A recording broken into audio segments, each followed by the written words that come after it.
Prije nekoliko dana svjedočili smo ogromnom skandalu iz Državnog odvjetništva Republike Hrvatske jer se ispostavilo da je vanjsko vještačenje, odnosno izrada financijskog, knjigovodstvenog i revizorskog vještačenja od 11 milijuna kuna koje je DORH naručio od poljske tvrtke KPMG-a u slučaju Agrokor totalna muljaža. Što je sporno? Sve je zapravo sporno. Posao je dodijeljen protupravno direktnom pogodbom umjesto preko natječaja. Posao je preplaćen jer je opseg i vrijednost naručenog posla mnogo manja od 11 milijuna kuna.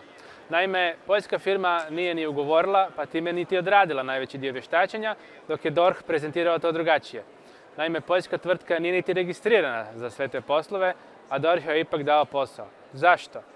Onda DORH je podmetnuo neko treće vještačenje kao vještačenje poljske firme i na kraju DORH je sudjelovao u krivotvorenju financijskog izvještaja kako bi ga podmetnuo. Ovo bi bila kaznena djela. A recimo sad par riječi i o motivima. Zašto bi DORH, institucija spomenuta i u Ustavu, institucija koja postoji da goni kriminal i kriminalce, upustila se u ovakve katastrofalne muljaže? Zato što u odvjetništvu ima mnogo koruptivnih elemenata i to na važnim pozicijama, te zato što je DORH u slučaju Agrokor bio produžena ruka vlade Andreja Plenkovića, Martine Dalić i ostatka Borg skupine kako bi obavili svoj prljavi pothvat. Dakle, to je najgnusnija moguća zloupotreba državnih institucija za obračune klanova. A umjesto da se bori protiv kriminala, DORH se kriminalom bavi i bavi se kaznenim djelima. Ako je posao vještačenja, dakle, prenapuhan i preplaćen, gdje je završila razlika novaca? Je li moguće da je zaobilaznim putem taj novac završio u crnim fondovima HDZ-a? Ne bi me čudilo. To ne bi bili prvi puta da je novac iz državnog proračuna preko DORH-a završavao van Hrvatske, a da nije potpuno jasno i transparentno na što je potrošen. Naime, do mene su došle indicije kako postoji cijela mreža pravnih osoba u inozemstvu preko kojih se uglavnom preplaćivanjem usluga krade novac iz proračuna. Na primjer, ako zastupanje Republike Hrvatske negdje u Sjedinjenim Američkim Državama u nekom sporu, odnosno arbitraži, stoji $2 milijuna, napravi se faktura na $3 milijuna, a razlika odlazi u crne fondove. Osim zastupanja, tu su i nagodbe sa tužiteljima.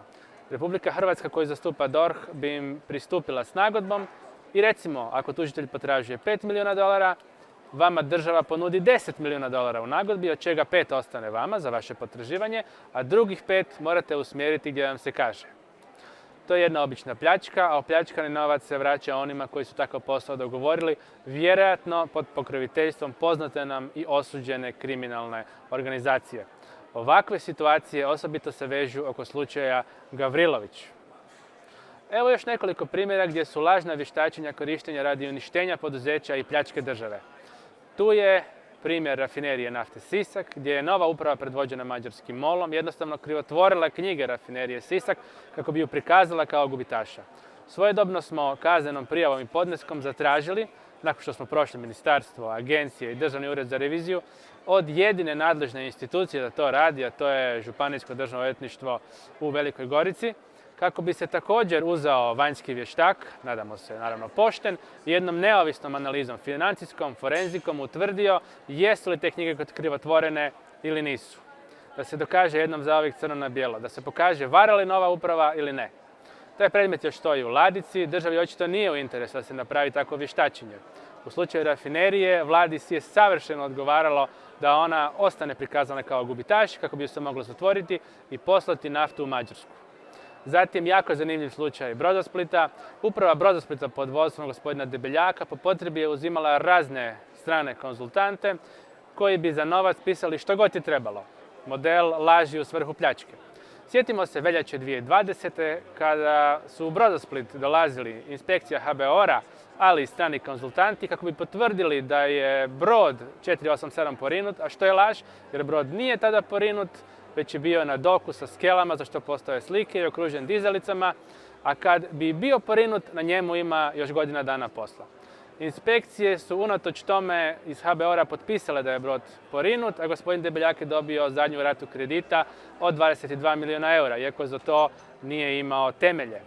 Tako je i u ovom slučaju dolazi do lažnog knjigovodstvenog porinuća 26.2.2020. godine, kako bi se zadovoljili uvjeti za zadnju ratu kredita, a stvarno porinuće će se čekati mjesecima. Naravno, razlog tome je što se revizorske kuće ponašaju kao konzultanti i to debelo naplaćuju, kao u slučaju Agrokora. Za određenu cijenu napišu kako je neka firma najbolja na svijetu s vrhunskim financijskim pokazateljima i izvješćima ili pak najgora na svijetu, ovisno o tome što su planovi klanova sa tom firmom i imovinom, a sve uvijek na štetu države, građana i proračuna.